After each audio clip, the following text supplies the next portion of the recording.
আমার সুখের স্বর্গ। আমার পৃথিবীতে মনে হয় এর থেকে মূল্যবান আর কিছুই নেই।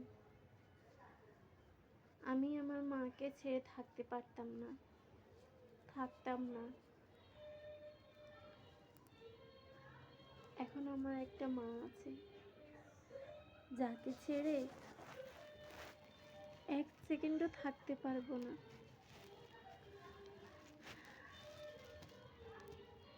পৃথিবীর সকল ধন সম্পদ এনে দিলেও,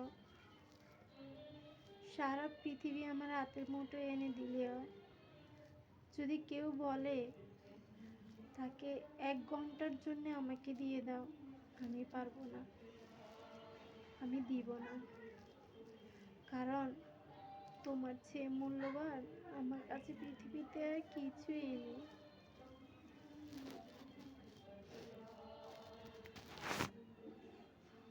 তোমাকে তো খুব ভালোবাসি। তার যখন 1 বছর বয়স, তখন থেকে তাকে নিজের হাতে খেতে দিই। কারণ সে জানে তাকে সময়ের আগে বড় হতে হবে, সময়ের আগেই সবকিছু শিখতে হবে। সে তো বুঝে, সে নিজের হাতে খেতে চায়। শিশু দিলে নিজে পরিষ্কার করতে চায়। আমি এমন একটা মেয়ে পাবো, আমি কোনো দিনও কল্পনা করিনি। আমার সিজারের টাইমে যতটা কষ্ট আমার হয়েছে, তার চেয়ে 1000 গুণ বেশি আমি সুখ উপভোগ করতে পারছি। কেন জানেন? আমার এই ছোট্ট মা, তার হাসি দেখে, হাসিতেও অনেক কিছু আছে, তার কান্নাতেও অনেক কিছু আছে। সেই সবসময় হাসতে ভালোবাসে, হাসাতে ভালোবাসে। সারাদিন বড় দুষ্টুমি করবে, সবাইকে হাসিয়ে মাতিয়ে রাখবে। আমি যদি একটু কান্না করি, সে আমাকে জড়িয়ে ধরে ঠোঁটটা টেনে নিয়ে আমার ঠোঁটে আদর করবে।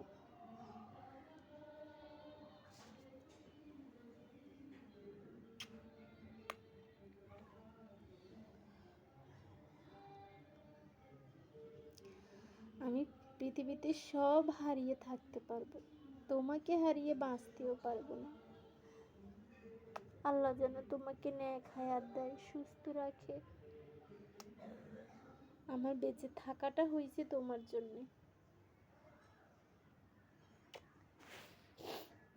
সবাই দোয়া করেন সে যেন সুস্থ থাকে, ভালো থাকে। এভাবেই করে আমার পাশে ঘুমায়, রাতেও দিনেও। হ্যাঁ, সে বাবা ভক্ত, বাবাকে একটু বেশি আদর করে, কিন্তু মায়ের আদর একটুও কম না, মাকে তার চেয়ে বেশি আদর করে। দেখেন না, আমার হাতের উপরে শুইছে, এভাবে সারা রাত আমার হাতের উপরে শুইবে।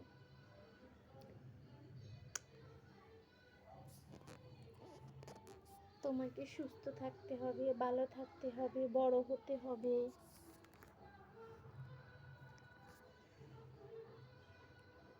সবাইকে হাসিয়ে মাতিয়ে রাখবে। দোয়া করবেন সবাই, ভালো থাকবেন, সুস্থ থাকবেন। আল্লাহ হাফেজ।